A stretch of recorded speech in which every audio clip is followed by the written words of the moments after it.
Finally, Remoaner Nicky Morgan admits Theresa May is doing a good job on Brexit. The former Education Secretary has been a vocal critic of the Prime Minister's approach to separation from the EU and has even voted against the government in the House of Commons on Brexit legislation. However, giving her review of the Conservative Party's year on a segment of the late-night BBC News analysis programme, the MP for Loughborough finally said that she thought Mrs May was doing well. She said, "The Prime Minister's personal resilience is extraordinary, and actually she demonstrated that in the EU negotiations, getting to phase 2 in the way she handled the fallout from the DUP not agreeing. The DUP threatened to collapse Theresa May's fragile government after she reached a deal with the EU over the Irish border that they disagreed with.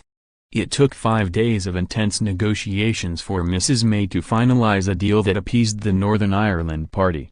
The Conservative leader has also had to show resilience against the threat of backbench rebellion from her own party. Last week, Nicky Morgan was one of 11 Tory MPs to vote against the government in the House of Commons on an amendment that would give MPs the final say on the Brexit deal.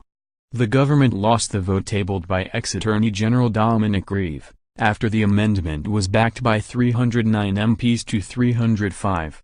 There are concerns that the loss of the vote weakens the Prime Minister's negotiating position with Brussels because any deal brokered must be supported by a majority of MPs.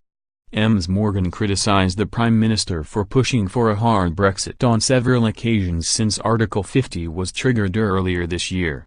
Following the vote, the former minister said it had given her no pleasure in voting against the government. But on the BBC she conceded that the Prime Minister's governance was in the best interests of the UK. She said, "I think actually, there are definitely elements of strong and stable there, and it's what the country wants." It has been a turbulent year for Mrs May after she lost her majority in the House of Commons in June. Since then she has faced criticism for forming an informal coalition with the DUP, for failing to meet victims of the Grenfell Tower fire, and being unable to control her cabinet.